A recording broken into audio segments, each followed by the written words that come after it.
Here's another show you can enjoy in the True Story FM family of entertainment podcasts. Hey, Pete, ever wonder what Steven Spielberg's favorite film is? You know, Andy, I've heard he loves classics like Lawrence of Arabia, Meet Me in St. Louis. Imagine chatting with him about why those films resonate with him so much. That's exactly what we do on our podcast, Movies We Like.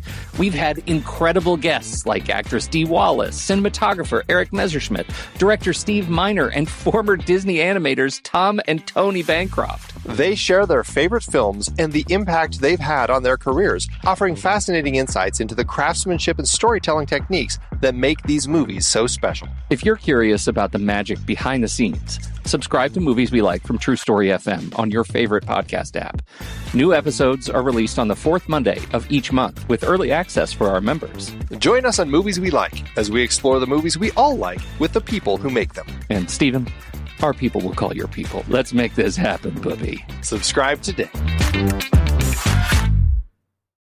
What's up, most excellent friends? It's Chrissy and Nathan from the Most Excellent 80s Movies podcast. It's a podcast where a filmmaker and a comedian And their most excellent guests, adventure their way through the 80s movies we think we love or might have missed, with our grown-up eyes to see how they hold up. join us for delightful discussion, Rollicking recaps. ratings, and deep-cut recommendations. Plus, members get some extra fun chit-chat with the hosts after the show. Download the Most Excellent 80s Movies podcast today at truestory.fm. Or find it wherever the finest podcasts are stored. And do remember to keep the Most Excellent 80s Movies podcast motto in mind. Be excellent to each other and... Party on. Party on, dudes.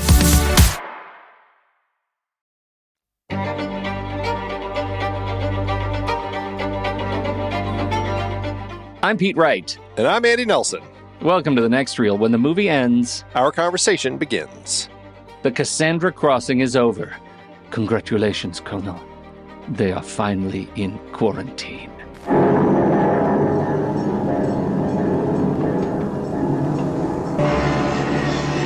A 1,000 passengers sealed on a train. Why? Armed guards in spacesuits. Why? It is forbidden to leave the train alive. Why? 1,000 human beings on a journey to nowhere with one-way tickets to hell.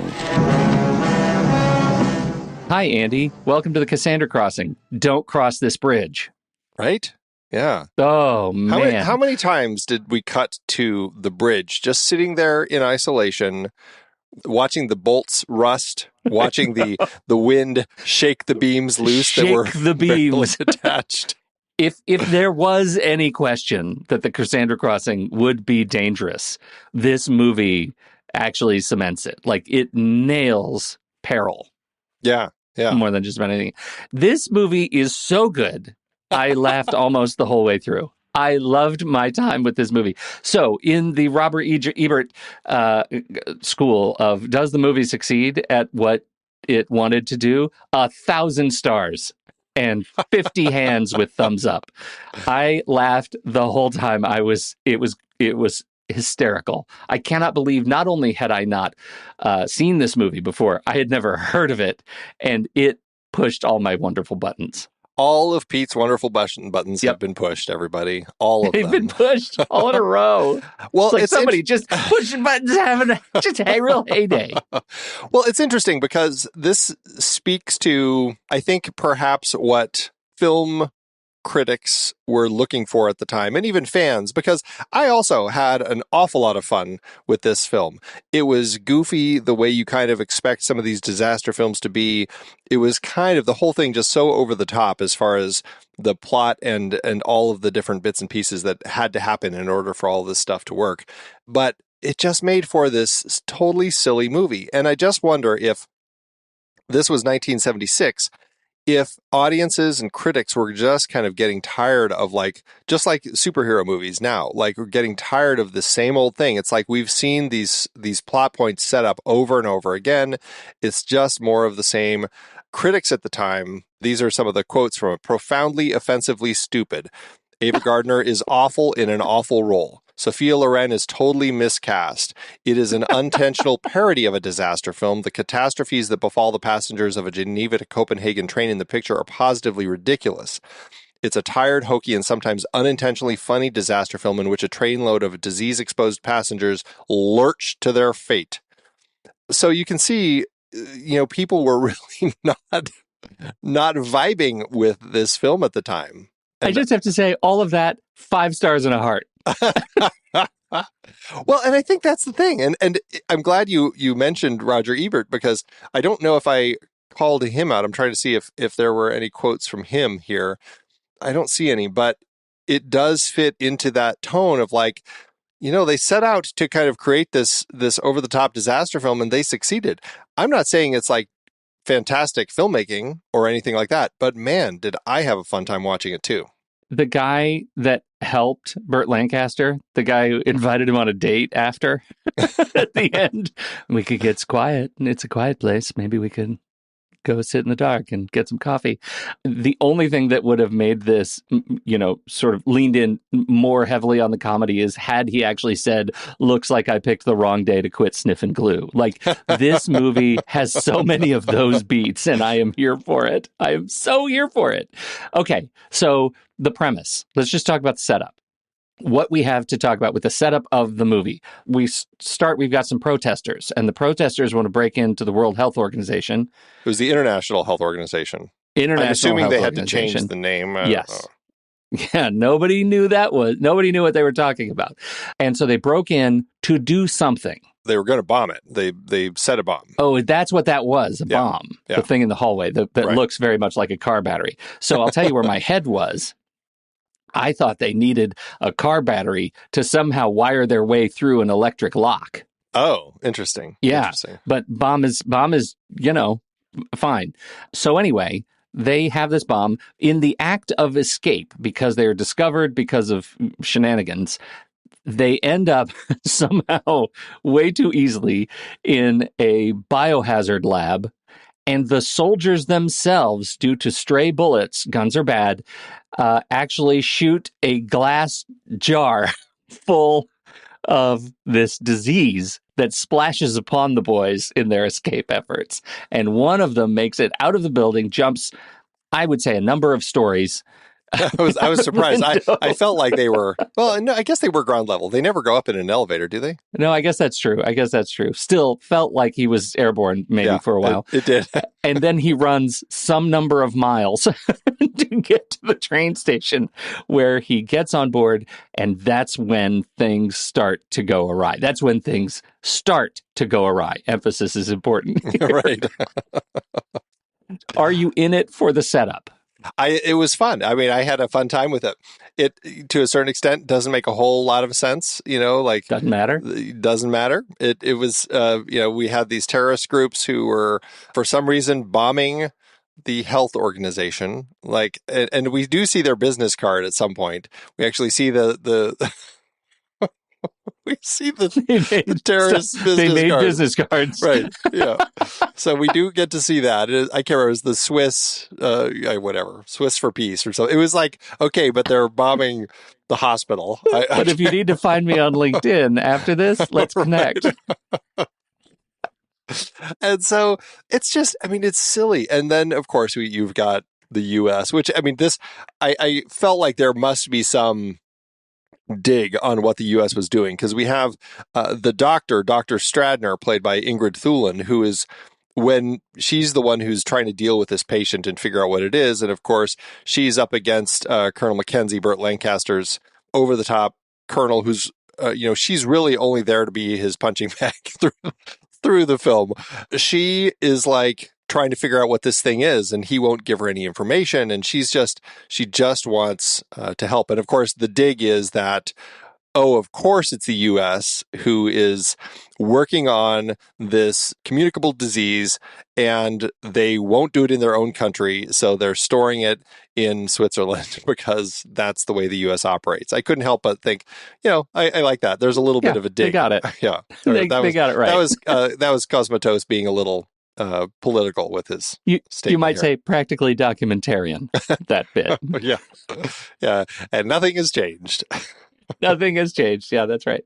Well, so from there, once we get to the train, we start getting the sort of marquee introductions of our stars. Yeah, yeah. And they're good. Like one of the reasons that I picked this movie to add to this list of disease films is because it is such a massive cast of big names in this disaster movie, and it just felt provocative to me to see Sophia Loren and Richard Harrison, Martin Sheen and OJ and Lionel Stander and Ann Turkel and Lee Strasberg, Ava Gardner, Burt Lancaster. Like, this is a crazy cast of travelers and train workers that we are dealing with here, going across Europe, and they are all of them. They all understood the assignment. They're all over the top, having fun. Yeah. And what's great about all of this is that they're giving us this typical train setup here of all the different groups coming on board. We kind of, you always have that where you kind of get to know everybody as they're getting the setup. Everyone's kind of gathering into the one place where they're all going to have their lives threatened. But on top of this virus that's on the train, you also have a junkie who badly needs his fix, and at one point grabs guns, or has guns and is threatening people's lives and everything. So you've got that aspect going as well. You have the threat of the government refusing to shut things down, and so they have people on the train with guns, and so it becomes more than just kind of like, how are we going to stop this virus? It becomes kind of like, we're having gunfights by the time we get to the end. And it, of course, is all building to this point where the train has to cross this bridge that is old and rickety and completely unsafe and likely going to collapse when this train comes upon it. And that, of course, is so disaster. You have all these different things happening. And it's just, I don't know. It built in the most ridiculous of ways, and it made it all the more fun. I think we've got to start, though, with the first disaster, which is the Luke Hestel is the Swedish terrorist. He's the one who makes it onto the train and starts, sweating profusely. And the most intense sequences that we have in the first act of this movie are watching him decide that he wants to, stretch his legs and start wandering out of the baggage car into the other cars. And I was so disgusted by how they captured this in the best way. Like, he's, first of all, Andy, you take trains. You've been on a train. I've been on right? trains, yes. So when you walk up and down a train, do you spend a lot of time touching the other passengers? Did you see how many times he caresses characters? Like the children, he'll just pick up a child. Luckily, the nanny was upset by that. That was redemptive. But he's touching shoulders and faces, and he's just rubbing. Yeah, baby's head, so much rubbing. And that was perfect until he, of course, gets to the dining car. Not the dining car, the kitchen. The kitchen, right, the kitchen. Dining car adjacent. Yes. And he is in the kitchen, and he gets some water, but he just can't hold back a sneeze. And he sneezes directly into a bowl of prepped rice. Yeah. And we get a lingering, longing shot of the bowl of rice after this happens. And some sort of a crash music sting, and the movie's over. Everybody's dead. The movie's over. He sneezed in the rice. Don't ever sneeze in the rice. That is an incredibly intense moment of food-based disease. And it's so funny because this is a guy who's near death. I mean, he lives a lot longer than his buddy, but as we find out, his buddy also had been shot. And so the virus got into his blood. So his reaction was much quicker and ended up dying. This guy, it's just taken a long time for him to go through the process. And for a while, I was like, okay, he's clearly dying. He curls up next to the dog, and the dog, I was like, okay, so now at some point he's going to die, and it's going to be the dog that ends up giving it to everybody. I was convinced because he drinks out of the dog's water bowl, and then you see the dog drinking out of the water bowl. I'm like, oh God, poor That's dog. That's going to be it. That poor dog. This is the end of everybody. But as you said, yeah, I was surprised to then see our terrorist wandering the halls. It's like, I thought he was sick and dying back in the luggage car, but no, he's now going to walk around. And it's funny because it comes right after we cut to Burt Lancaster in his war room, we'll just call it, talking about, like, we don't know what's going on in there. For all we know, he could be walking around, like, talking to all the passengers. We've got to stop this whole this train of 1,000 people from doing anything because it can be a total disaster. And I was like, well, we haven't seen that yet, though. And then, of course, we cut to it with, boom, like, he's walking through the hallways. I was like, oh, boy. Yep. It's so good. It's so good. So, yeah, you're right. But sidebar. Did you believe at any point that there were 1,000 people on this train? It really didn't feel like it. Not once. No. A couple hundred, I would have said. 1,000 Tops. people seems like that's a really big train. A long. That's like 20. What would that be? I mean, so like at 50 people a car, 20 cars? In the cars where it's all just seats, like second class sort of seats. But that's like not first accurate. class. You're getting probably like 5 people per cabin max. Yeah. 5, maybe 6. And there's, I don't know, like 10 of the, well, I guess 5 of those. So, I don't know. Anyway, it would have to be a really long train to hit 1,000 people. Right. Especially because the car that Martin Sheen and Ava Gardner were in, that was like a whole car for them, for her suitcases. Okay. So that's the first disaster, is the fact that this disease is clearly loose in the train. Walking around the hallways, right. It's walking the hall, sneezing in food. The second, you already mentioned the second disaster, which is the fact that Martin Sheen's a drug mule. He's a yoga practicing playboy drug mule with a rock climbing habit. And that was delightful because how old do you think he was when he did this movie? And you didn't mention he's also her boy toy. He is totally Ava Gardner's little boy toy. Yeah. and this is just also like, why is this a thing? It doesn't matter because it just adds to the characters. Ava Gardner's character is the wife of an arms dealer. Like, let's not forget that was thrown in also. That was thrown in for one line, right? Oh, right. My husband makes these. He'd be so glad that you're using his guns. Referencing the soldiers' guns. Oh my goodness, it was so good. So Martin Sheen was 36 years old when he made this movie. Just for comparison, OJ was 29. OJ is younger than Sheen in this movie. How old was Gardner? 53. Okay. How old was Richard Harris? Just take a guess. This is fun. Guess the ages. 45. 46. Andy. Oh, look at that. You've been studying. Sophia Loren? I would say she's 37. 42. This is a relationship. Now, let's just say this is a character backstory bit that I thought was really delightful. They are ex-spouses twice. Right. And that's a good joke. That ends up playing really well. I've divorced her twice and I still can't get rid of her. Like, it's just awesome. And the fact that she is not a 20-something kid, it makes this relationship actually believable. Like, I really enjoyed their ex dynamic. I thought it was great. Yeah. No, it was fun.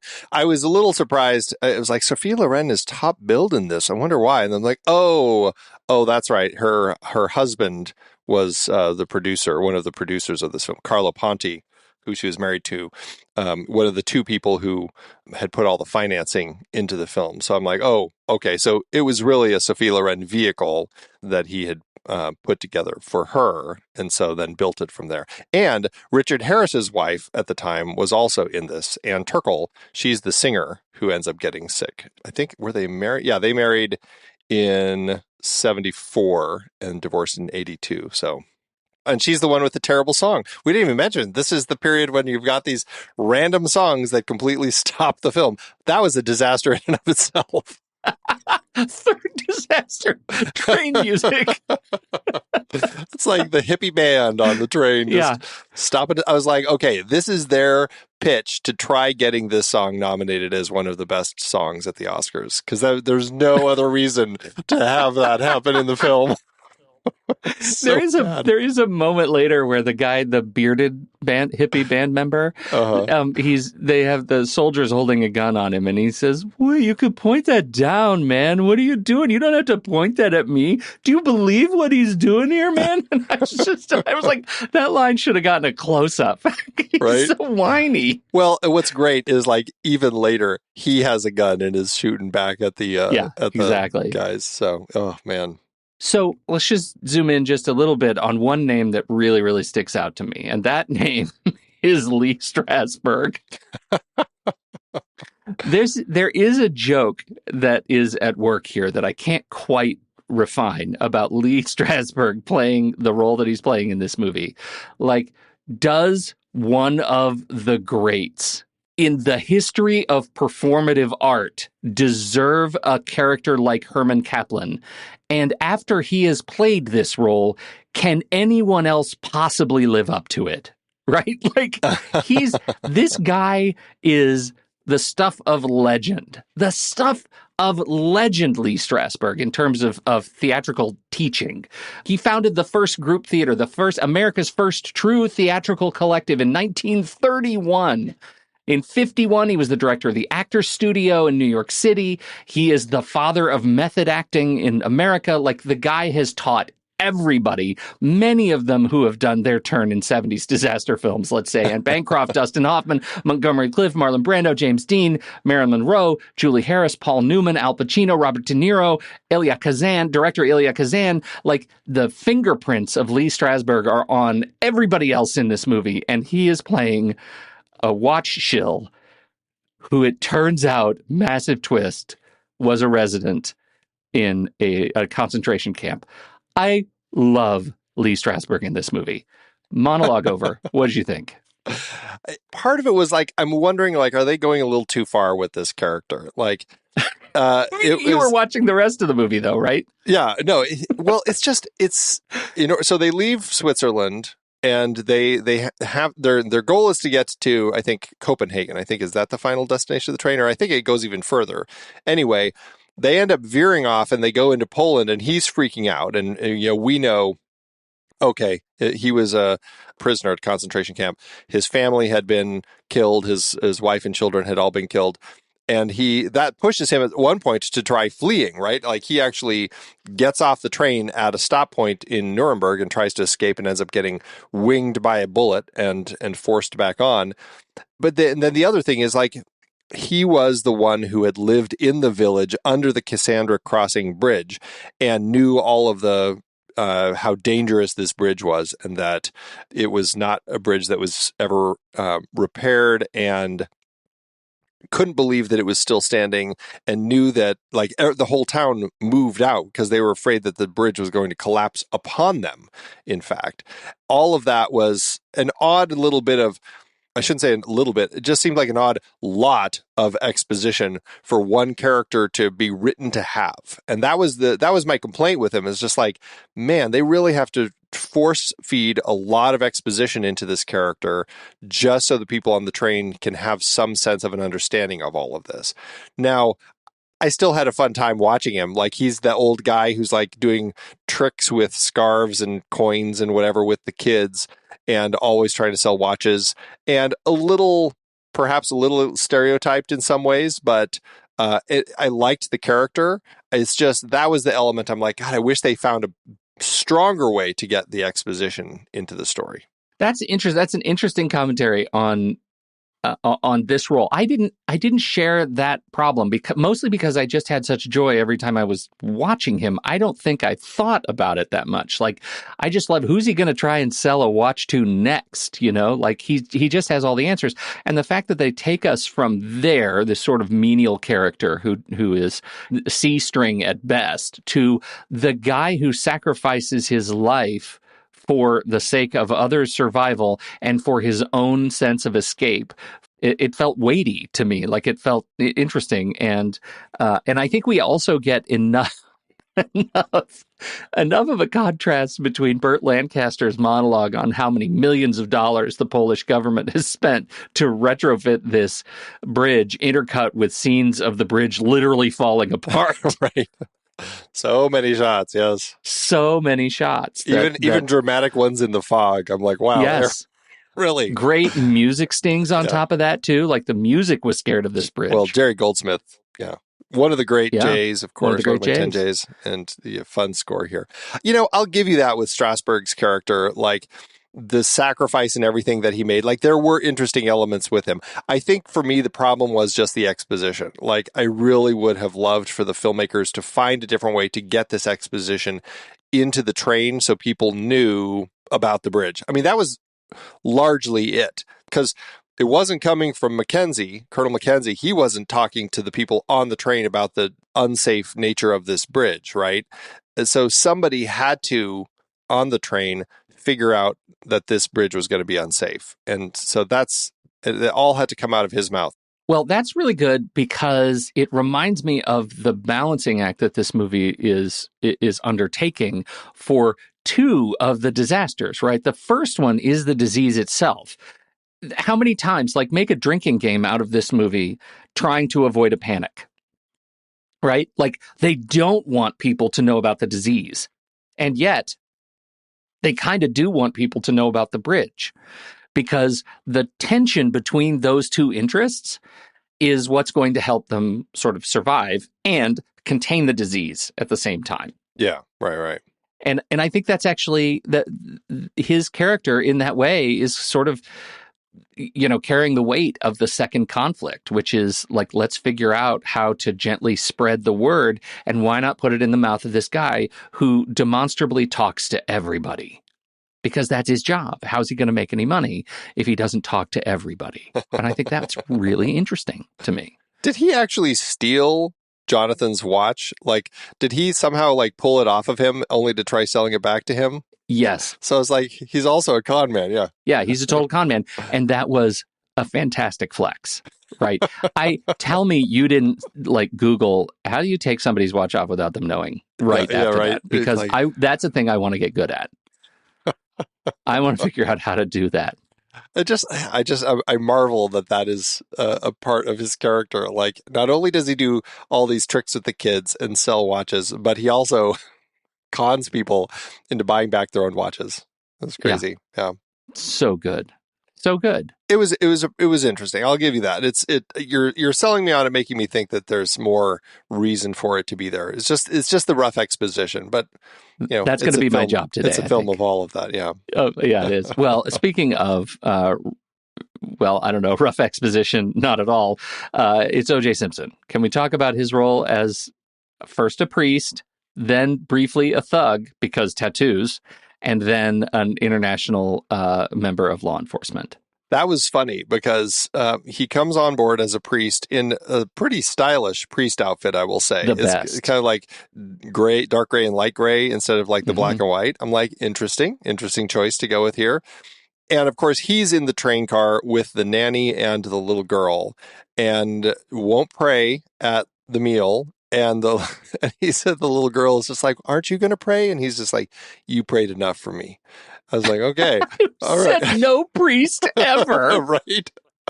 There's never enough prayer. Come on. And they really missed out on the opportunity. There's also a nun on the train, and they missed out on the opportunity of having some interchange between this fake priest and the nun, because I'm sure that would have just really made for comedic bits. But yeah. No, it worked, I think. But it was funny because it paired him with the little girl. And at one point, she's blowing bubbles in the train car and like all of these things. I'm like, they're going to do everything possible to annoy this person with this child in their cabin. And that was a blast to watch because it just really played into it. It was fun. Yeah. I think it was funny. It was the part of parts that sort of stick out because this cast is so stacked. His part stuck out the most because there's nothing that telegraphs like blend in about O.J. Simpson playing a priest. Like nothing about that casting. Yeah, right. Indicated that I was not supposed to keep my eye on him the entire time. So well, and you brought up the tattoo, and that was funny because he's putting a bag away or something, and his sleeve pulls up, and this little girl sees that he's got this tattoo on his arm, and she gasps and looks up at him like, ah. And I was like, and my wife was just like, oh, this is the era before tattoos were a thing, when it was kind of a shock to see somebody in a tattoo, but also seeing a priest with a tattoo, I think, is part of it. But still, it's just like, yeah, it was funny that was such a moment to actually have this, tattoo be dangerous. Yes. So transitioning to Richard Harris as our principal on-site medical professional, a brilliant neurosurgeon on his way to receive some award. He takes on the de facto role of medical smarts. We might call him the train's Fauci. Every train needs one. Every train needs a Fauci. This is the ultimate, is there a doctor on board? You have Anthony Fauci. Right. Even though they've told us nothing about his background in virology. Well, and that's what's so funny. He's a neurosurgeon, which is a particular path that you go down. And then when Herman, Strasberg's character, gets shot, he's just like, well, a bullet wound, that's something that I can fix. Yeah, I was just I'm also an ER triage doc. You were a neurosurgeon. Yeah. So I thought that was great. And he does absolve the movie of one disaster with one line that I thought was a fantastic narrative sin in this movie, and did laugh out loud. Among many times I laughed out loud during this movie, where he's kneeling down and he's talking to Sophia Loren and he's talking to Lionel Stander, and they're all looking around at Swedish Tourist, and he looks up and says, "If you haven't caught it already, you're not going to," which is balls right there. Like, to say that knowing nothing about the disease. Right. I mean, that is the get out of jail free card for this movie. We are no longer worried about the spread of disease because Martin Sheen has to climb up on the train and get scared and then climb on the outside of the train and then get shot and fall off. And we have to have O.J. Simpson out himself as actually law enforcement. And we have to, I mean, there's so much that has to happen. If we're still thinking about the disease, this movie is screwed. Right. Yeah, you got to get the sick people sick quick. Yep. And 60% of them have to get sick. We know it's a 60-40 split. And so all of our heroes, we know, have to fall into the 40%. And also, I will say, it was a fun reveal for Martin Sheen, who seems like he's getting sick. But then you have the doctor, good doctor, getting ready to give him a shot, roll up his sleeve and realize, you don't actually need a shot right medicine. Now. Like, you just... That was so good. Yeah, that was fun. That was so good. Artfully crafted. Yeah. Twist. It was fun. And Martin Sheen, Martin Sheen's like intensity in a movie where a lot of people were giving their all and chewing up scenery. Martin Sheen sort of dominates, because when he turns around and has that conversation with Ava Gardner and he tells her, all of our international back and forth stuff, none of it was for you, baby. None of it was for you. I was on the edge of my seat. I was like, what movie am I watching right now? That he is so good. He's so good. My wife just was like, what a dick. I was like, that was the dickiest of dick moves to just like say all of that. And then he completely flip flops with it and is just like, looking out for her and everything. But I'm like, well, he kind of like, he already proved how much of an ass he is. So yeah. But she also proved how much she didn't care. That's true. Like, she really doesn't. Boy toy. Yeah. That's like, fine. Yeah. She's using him too. Exactly. Yeah. Right. Which was so fun. Tool. Like, I loved that she was totally game to play that. Like, she played right into it. Ava Gardner was just clearly having fun in that. I actually, I told my wife about it, and because she did not watch it with me. And then we were going to bed last night. She said, maybe you could try doing a headstand on the bed with your legs spread in the air. Would you do that for me? And I said, like, is our marriage on the line if I don't? Because I think there's a line. Martin Sheen is just boss. Yeah. I love Martin Sheen. Well, that was also so funny because Max, this is the train conductor, Lionel Stander, who's walking around like he's taking tickets, I'm assuming, but the first time we see him stop at one of the cabins to take tickets, that's when the hippies are all singing their song, and he's just standing in the door watching, and they're like, come on, and he's like, that's okay, and just keeps going. I'm like, oh, he didn't take their tickets. And then he's just opening doors. He opens the door, and that's when Martin Sheen is doing his headstands on the door, and he sees all that happening, and he just smiles. I'm like, what's he doing? His job is to take tickets and make sure people are passengers. But look, I'm going to say this as somebody who lives in this state. Max, the train conductor, has ADHD. There's no question in my mind. I think of the tickets he needed to take, what did he take? 3? Too distracted. Too distracted. He forgets like that. Yeah. What he's supposed to do. So funny. And this is just totally weird. I can't help but feel there had to be some fans of this movie who went on to make... Do you remember the TV show Heart to Heart? Yes. Yeah. Robert Wagner and Stephanie Powers? Yeah. It started in 1979. Do you know what the two characters are named? Obviously, you know their last name, Hart, but their first names, Jonathan and Jennifer. Just like here, Jonathan and Jennifer. And you know who they work with? No. Lionel Stander. And you know who he plays in that show? He plays Max. Oh my gosh. Like Andy. Is like you've uncovered a conspiracy that goes all the way to the top. Sidney Sheldon created that show. I have to think was a big fan of the Cassandra Crossing. Has to be. Yeah. Like, that's fantastic. What are the odds? Jonathan and Jennifer and Max. Are there any other? I'll bet all of the guest performances on Heart to Heart are like Haley and Robbie and Stephen right. and Susan. Susan, right. Where's Elena? Yeah, right. I'll have to dig deeper. But yeah, that's a weird little bit of trivia for you. That is outstanding. Yeah. What did you think of the look of the thing? Shooting on trains is a challenge, and sometimes blocking on trains is a challenge. Well, and all the trains, the scenes were shot on sound stages in I can't remember where, Italy, and all of the exteriors were actually filmed in the countries. And so, I really enjoyed the opening. We're starting in the Alps. We're seeing the beauty of the Swiss Alps. And then we come down into Geneva on a great helicopter shot that kind of flies down, so good, dips right toward the water, and then comes in up to the IHO, as it is here. Beautiful, and same thing we get at the end, another beautiful helicopter shot. I just love that they were doing that and got some great shots of the train running through the countryside and everything, like some beautiful, beautiful shots of it in and out of the tunnels in the Swiss Alps. So I really enjoyed what they were doing here with the production. It wasn't overly flashy. It didn't do anything creative with the kind of camera work or anything like that, but I did like that they were kind of crafting those. If anything, I feel like the shots of the bridge were probably the most dramatic things that we had going on here, especially like the foggy shots and just all the rusty bolts and everything. Like that was the dramatic stuff. And you can find the bridge. It's called the Garabit Viaduct in France. And it is, at least according to satellite images, it's still there. It didn't fall down in the don't worry, everybody. They didn't blow it up. And it's still there, and it's beautiful. It's a beautiful bridge. It's built by Gustav Eiffel, who would build the Eiffel Tower. So certainly somebody who had his architectural understandings.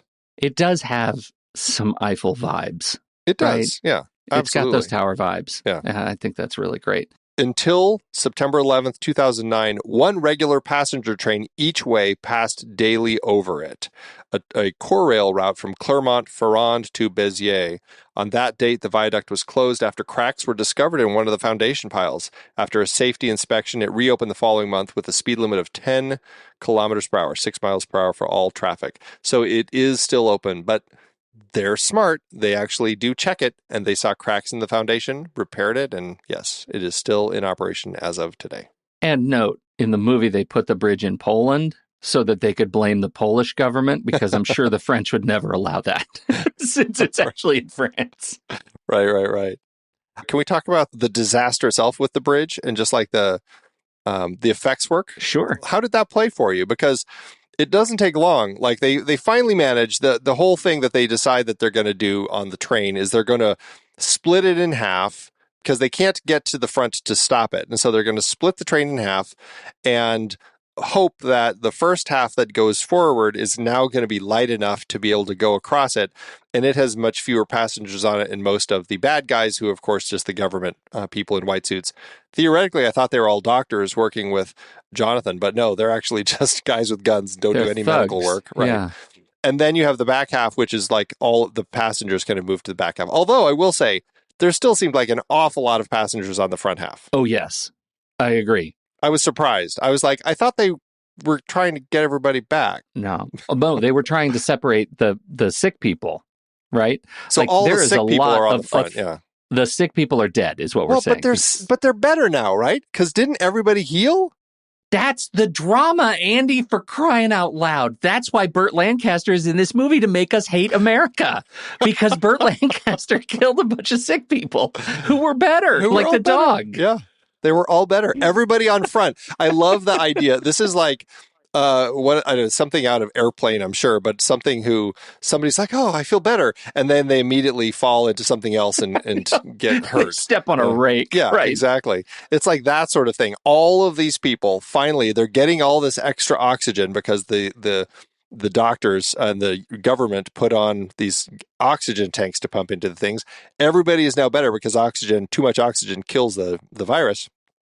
But then they all get taken over a bridge and died. Yeah. I got to say, the effects for this, it was awfully fun to watch. It was much more violent than my wife or I expecting. Like seeing that girder rip through the train and go right through a guy. It went was through a not guy. expecting that. Oh my God. And the train cars that got smashed, and so people who were in facing seats getting crushed together. Right. It's horrifying. Yeah. They did some crazy stuff with the violence on this, enough to get an R rating, and they had to actually create another cut of this for all the broadcast TV media that they were playing. But I was just like, yeah. The use of fire, the use of flame in depicting the violence and the death as the thing came down, and then cutting to external shots as the cars are crashing down on one another. And I think the intensity of the suspense of, is the other half of the train going to stop? Is Max going to be able to get those brakes going, spinning the wheel to get those brakes on in time? I thought it was fantastic. I think for the era, it was solid miniature effects. For movies, it was a great crash. Yeah, I thought it was awesome. Yeah, the model work, you can tell it's models as it's coming over the bridge, but honestly, I don't know. I had such a fun time watching the way that they put it together, especially with the intercuts of all the violence going on inside. I was kind of surprised. I'm like, wow, they actually made that quite fun. It was shocking and fun. Yeah. Yeah, they went all in. I thought it was fantastic. I was wondering, though, in the scope of all of that, trying to stop a train, aren't there emergency brakes on trains? Like, couldn't they go to the back and just like pull the emergency brake and cause the whole train to start shutting down anyway? This was Europe pre-regulation, so who knows? Okay. This isn't today's EU. But also, isn't that what Max is doing? Isn't he doing the emergency braking system? Why didn't he do that earlier? Like, couldn't they just because we've already told you, Andy, he has ADHD. What was I going to do again? Gosh, I wish I could remember. He's totally distracted. Oh, well. He's like, I want to listen to some hippie music. Where are those hippies? I was like, they're trying. Okay, another thing. When Martin Sheen climbs up onto the top of the train, did we in fact see anybody up there? Because he climbs back down after a pretty short time saying, oh, there are people up there. There's no way we can get up there. Okay, he was lying. I was like, did I miss that? But the question was he scared, or was he still in the throes of his, come down? Well, I was like, because then he's like, oh, but you know what I can do? I can climb on the side of the train. I'm like, dude, the top is going to be a much better place to climb. Much better. Yeah. But no handholds, right? As a mountain climber, we have to look at the fingers and feet, right? Yeah. He needed handholds. Because then the implication of what I'm thinking is that he came down from his, drug. What do you call it again? When when you're in, you have done drugs and then you are not doing drugs and withdrawal. Yeah. Right. The train is just unstoppable. When he would have finished his withdrawal over the course of about 6 minutes of movie time, because he comes down and he's really scared. We cut away to something else and we come back and he's like, now I'm ready. Let's go climb on the side of the train. But also it's a perfect setup for him. Like, oh my gosh, him getting shot is fantastic because of just the coincidence of blocking that he happens to be on the side of that window with the girl who catches the shadow of him through the slots of the armored window coverings while the guard is looking at her, looks at him, shoots him through the window. He falls into Europe somewhere. And then the guard looks back into the train and is like, what? Well, I love that so much, too, because the little girl was so adamant, like, no. Yeah. Like, I was like, oh, come on, this is going to be awesome. The little girl is somehow going to get up there between his shadow and the gun. You're right. That is a missed opportunity. Right? That would have been perfect for this movie, right? And then she holds up a Coke or a Pepsi or whatever. I have a Coke and a smile. Right. Oh, yeah. No, that was great. But yeah, I was like, and I will say, as far as the effects work, the green screen effects work of him on the top of the train, that was the worst bit that we had in the entire film. And I was like, thank God that didn't go for very long because that was terrible. Yeah. It was also the top shots, like the top angle shots looking down on him on the side of the train as the world's going by. Yeah. Those weren't great. No. Yeah. They weren't great. It was better when it was just a long shot of a stunt guy on the side of the train actually doing the work. Yeah. Praise stunt professionals and their courage because that looked good. It did. It really did. Yeah. All right. Yeah. Tell me about the music. Jerry Goldsmith. It works really well. He throws in like the little Italian vibe to it. So you kind of have this feel, which fits with, considering like the Italian money coming in to produce this. I think it was Italy and the UK were kind of putting the money behind this to kind of make it happen. It also has this like it never feels overly positive. Like it kind of feels a little heavy and you're just not so sure with the tone of things. And I liked that it kind of carried its weight that way. It kind of allowed for it to be more menacing. Because, and that was the thing, like even the end of the film, it's left with our colonel thinking that he's just had this whole train go off the cliff and everybody, he's like, as he told the doctor, he's like, everybody's going to blow up anyway because of all that oxygen in there. It's just going to be a massive fireball killing everybody. He tells the president, who I'm assuming is the president who calls, that, everybody's dead. We know half of them are alive. They're now wandering the Polish countryside. Hopefully none of them are sick. They don't seem to be sick, but they're just wandering out there. And it's just kind of left that way. And I was like, that was kind of a really, it doesn't wrap everything up completely in a way where I'm like, okay, so where do we go from here? And I don't know, I thought it was interesting that it left it hanging the way that it did. Well, and I think that's one of the things that movies like this do well when they do it well, is that you leave it unresolved. Like the disaster isn't over. We've resolved all of the subsequent disasters are resolved, right? Like the train has come to a stop. Even the thugs are given up. Like we see them just running about at the end, right? They've given up. They're no longer a threat. The politics are largely resolved for now. The military's gone home for the day to their intimate coffee shop around the corner. But the disease, our principal threat, the principal disaster, is unresolved. And I think that is great. It is just great for 70s disaster film. Leave me thinking that this event I just spent 2 hours and 9 minutes watching is the start of a major pandemic. Yeah, especially like we see a coffin, one of the coffins where they locked a body like floating in the water below. Like they did a hard push on that coffin. Yeah, there are things that they could have really been playing with to set up if they were going to do a sequel. Like, yes, the ending, I felt like there's room here to have shown somebody as they get off the train, just kind of having a little cough or something, that really could have kind of spun things and done something really interesting.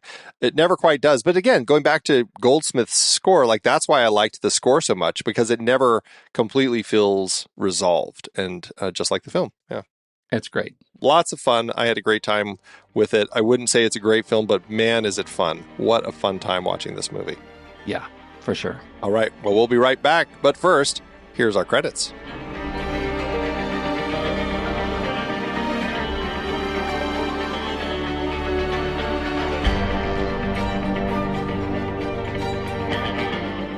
The Next Reel is a production of True Story FM. Engineering by Andy Nelson. Music by Elon Peretz, Ian Post, Saki, Oriel Novella, and Eli Catlin. Andy usually finds all the stats for the awards and numbers at the-numbers.com, boxofficemojo.com, imdb.com, and wikipedia.org. Find the show at truestory.fm, and if your podcast app allows ratings and reviews, please consider doing that for our show.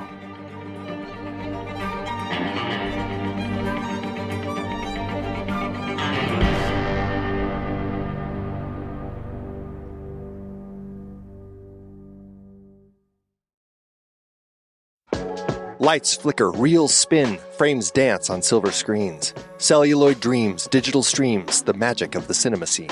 From Méliès to Scorsese, Kurosawa to Kubrick, Hitchcock's suspense, Spielberg's sense, the Coen brothers' wit. Wells' deep focus, Godard's jump cuts, Tarantino's nonlinear flair, cinema's pioneers, innovators, and rebels with a flair. Brando's brooding, Streep's transformations, Pacino's intensity, Hepburn's grace, Bogart's face, Chaplin's comedic propensity. I'm ready for my close-up. Fasten your seatbelts. I'll make him an offer he can't refuse. Iconic lines delivered with passion, pathos, and a touch of muse. De Niro's method, Nicholson's grin, Hoffman's depth and range. Actors who inhabit roles make us laugh, cry, and change. Deacon's lenses, Lubeski's long takes, Kaminsky's light and shade. Stunts that astound, soundtracks that serenade. From script to score, costume to set decor. Countless hands and minds collaborate, create, and more. Foley artists, VFX wizards, the unsung heroes behind the scenes, crafting worlds, enhancing moods, bringing dreams to screens. Film noir shadows, sci-fi visions, rom-com kisses in the rain. Tracking shots and jump cuts, mise-en-scène and MacGuffins reign. Neorealism's grit, French New Wave's elan, New Hollywood's bold stance, movements that push boundaries gave cinema a new chance. But where can we share this love affair with the moving pictures? Swap reviews and top tens with our fellow cinema fixtures. Letterboxd, the site that unites us movie fanatics, logging every film from the classic to the erratic. Pro membership banishes ads, gives personalized stats galore, annual and all-time insights based on the films you adore. Filter by streaming services, get notified when watch list titles appear, see friends' ratings, track owned films customized to your heart's content here. Patron status elevates your Letterboxd game to new heights. Posters, backdrops, cast and crew images, all yours to highlight. Your name illuminated on the patrons page. Beta features to explore, like one-click list additions and the team's appreciation forevermore. Pro or patron, the choice is clear, and the next reel sweetens the deal. thenextreel.com/letterboxd, 20% off, a discount that's real. From action to art house, Bollywood to Nollywood, immerse yourself in this cinematic brotherhood and sisterhood. So if you live and breathe films, if movies move you, give Letterboxd a spin. There's so much it can do. Discover hidden gems, connect with like-minded souls. Let your film love flourish. Let it fill your heart's holes. Pro or patron, the choice is yours. But don't delay. Head to thenextreel.com/letterboxd and seize the day. Join us as we celebrate the art form we adore. Movies galore, forevermore. On Letterboxd we explore. A never-ending journey through the annals of film history, where every viewing, every review is a cherished victory.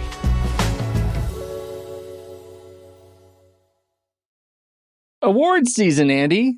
Did the film clean up because it deserved everything? Considering some of those other successes with the disaster films, I was hoping that this got some nominations, but it's not the sort of film like, if it did, I don't know if it completely would have deserved it, because probably. Yeah.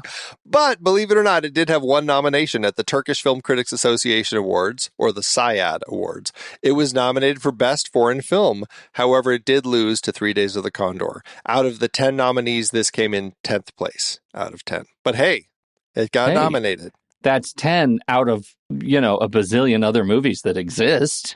Right. All right. Did it have any earned excitement at the box office? Were people throwing their money at it? Please tell me they were, please.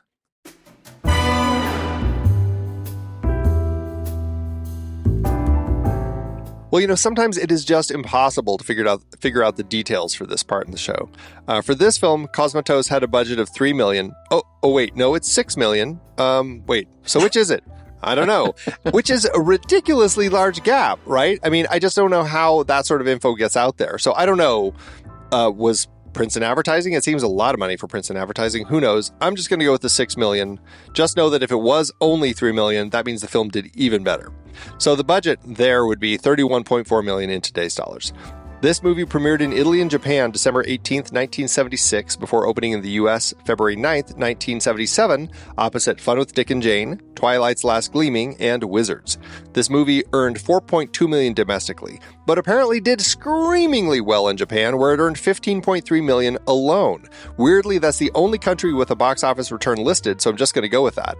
And, as the producers have said, it made its money back. All it had to do was play in Japan, and it was easy to make its money back. So, hey, there you go. Again, it's just impossible sometimes anyway. With that information, what it earned in Japan and the potentially $6 million budget, that would be a total gross of $19.5 million, or almost $102 million in today's dollars, landing the film with an adjusted profit per finish minute of $551.6 thousand. But again, it is based on some squiffy details. I'll take your squiffy details over other people's facts. Thank you, Mr. Spock. Thank you. There you go. Look, I just need to ask you this question. Do you think you could make this movie today for $31.4 million? I will say this is a film I would actually love to see somebody return to, especially in the day of COVID. I just feel like there is an opportunity to do something really fun with this. And I would love to see it remade or just reimagined in some capacity. It was a goofy, fun disaster film. It's not one of the greats, but I had a great time watching it. Me too. I like taking it like this, taking it as this kind of disease and not turning it into Train to Busan is perfect. Like yeah. I want to see this movie again and again with a stacked cast. Right. Yeah, I want to see this caliber cast.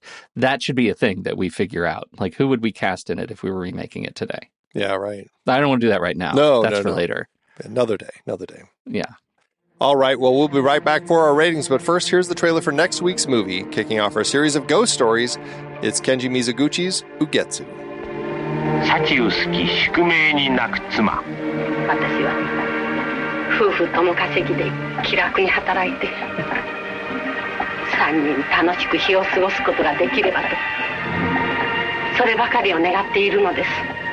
欲望に走り妻を忘れた男。ああ、醍醐味だ。天国だ。陶酔を秘めた魔性の女。でももうあなたは私のものになりました。こ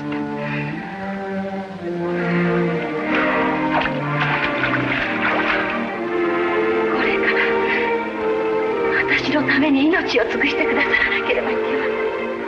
儚い野望の幻に取りつかれた男。大きな望みを持たずに出世ができるか。望みは大体の私か。運命の濁流に転落する女。女房がこんなに落ちぶれてもお前が出世すりゃそれでみんな帳消しさ。さあ今夜お前も客になって興味を立ててもらった方で落ちぶれ女この私をお買いよ。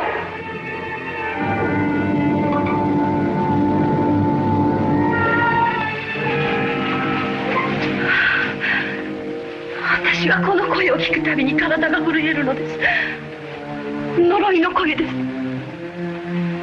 断ち切れぬこの世の執着の声。抱いてください。その声は憎らしい。憎らしい。死にきれなかったんだ。死ねなかったんだ。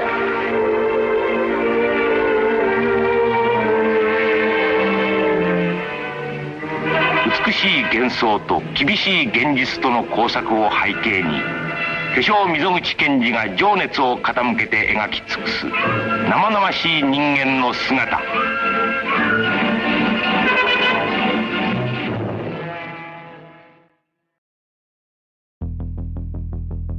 The year is 1947.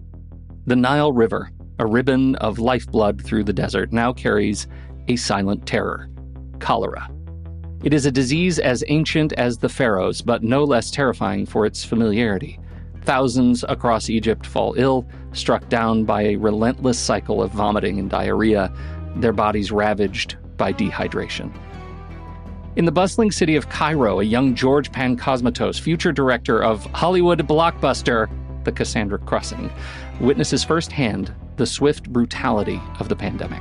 Hospitals overflow, pushed to their breaking point. The daily death toll reaches a staggering 500 souls lost. Hope arrives from the skies as the United States Air Force airlifts vital supplies: saline solution, cholera vaccine, even blood plasma. A lifeline in the face of overwhelming need. Though many details of that time remain shrouded in the fog of memory, we know this experience left an indelible mark on the young Cosmatos. Years later, he would channel this childhood trauma into his art, into this film in particular. To me, he said, an epidemic seems more destructive than an earthquake, a fire, or even a bomb. We are our own worst enemies because we're killing ourselves with so-called progress. The film is more than just entertainment. It's a reflection of Cosmatos' own deeply held fears, likely born in the crucible of the 1947 epidemic. Just like the desperate passengers on that train, he understood the insidious nature of the disease, the way it could turn a bustling metropolis into a ghost town, a stark symbol of human fragility. That's why you need to head over to truestory.fm/join and join the community supporting the Next Reel family of film podcasts before it's too late. Get extra episodes and bonus content, early access, a standing invitation to join the live stream chats when we record, ad-free versions of our shows, and access to the secret, super secret channels in our Discord community. Don't let cholera win. Subscribe to the Next Reel family of film podcasts today. Your brain will thank you. Your sanity might even send you a soft blanket and some cocoa. Mostly, you'll know you're supporting our shows and the team that keeps them coming every week, just as we've been doing since 2011. Thank you for your support. Now back to the show. Letterboxd, Andy, what are we going to do here? I mean, this is one of those movies. Like, in my heart, it's a 5-star, four heart kind of a movie. Like, but I don't know. Where do you put this? It's one of those films that is super fun to watch. And I have this range of films that are generally like 3.5 stars that I just like. I know they're not necessarily great films, but man, do I have fun watching them. Sometimes more fun than I have watching the 5-star films on my list. And I feel like this falls into that range. This is a 3-star and a heart for me, but an absolute joyful blast. I had so much fun watching it and would happily put it on again. I think I can best you, but I'm not going to go to 5 stars. This is where this movie helps constantly sort of refine what a 5-star movie is for me. Does the movie that I'm watching help to change the way I live my life, right? Does it give me a new metaphor for how I live and things that I've learned about myself? That's not this movie, but it represents the best in class of movies that aren't that. And so for that reason, I'm going to give this a 4-star and a heart. I was delighted by my experience with this movie. Yeah. It is a lot of fun. It's definitely, I would say this is a film that probably plays better if you're in the right mood for it. Like if you're walking into this expecting some cinematic experience, then maybe you're walking into the wrong film. But it's just totally one of those easy to watch late night sorts of films that's just silly. It takes itself seriously, but it's just over the top. And I had a great time. So, yeah. For sure. And that's that actually is a great point. It's 2 hours and 9 minutes and it feels like about 45. Like there is enough stuff going on in this movie that it doesn't stop. No. Yeah. It just kind of keeps trucking along. It just is like the train. Unstoppable, you might say, like a train. Right. Unstoppable. Well, remember, you can find me over on Letterboxd at Soda Creek Film. You can find Pete at Pete Wright, and you can find the show at The Next Reel. So what did you think about The Cassandra Crossing? We would love to hear your thoughts. Hop into the Show Talk channel over in our Discord community, where we will be talking about the movie this week. When the movie ends, our conversation begins.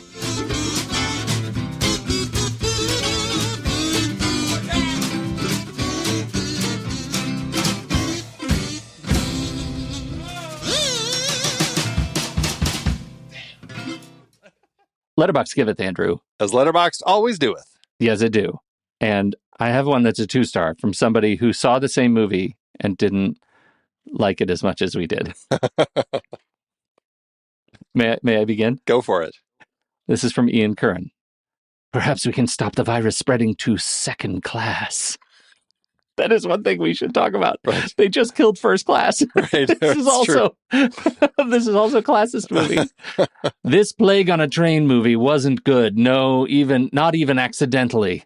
There's a couple of great shots and set pieces, plus the ending is bonkers. Add in Richard Harris's baseline charisma, and it's difficult to rate it 1 star, even though it deserves it. I just can't comprehend the characters in this film. O.J. Simpson plays a sketchy priest with submachine gun skills. Richard Harris plays a doctor who can fix the brain cells of disabled children. Sophia Loren plays Richard Harris's wife who married and divorced him twice. The great Lee Strasberg plays a character whose only function is his ability to speak Swedish.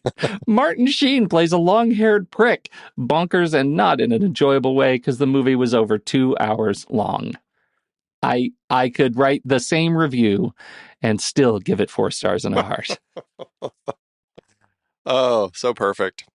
Well, I've got a short one by Krautsalot, 4 stars and a heart. This was part of Krautsalot's Woovember 2020 challenge. This is warm-up film number 7 for a month of action films.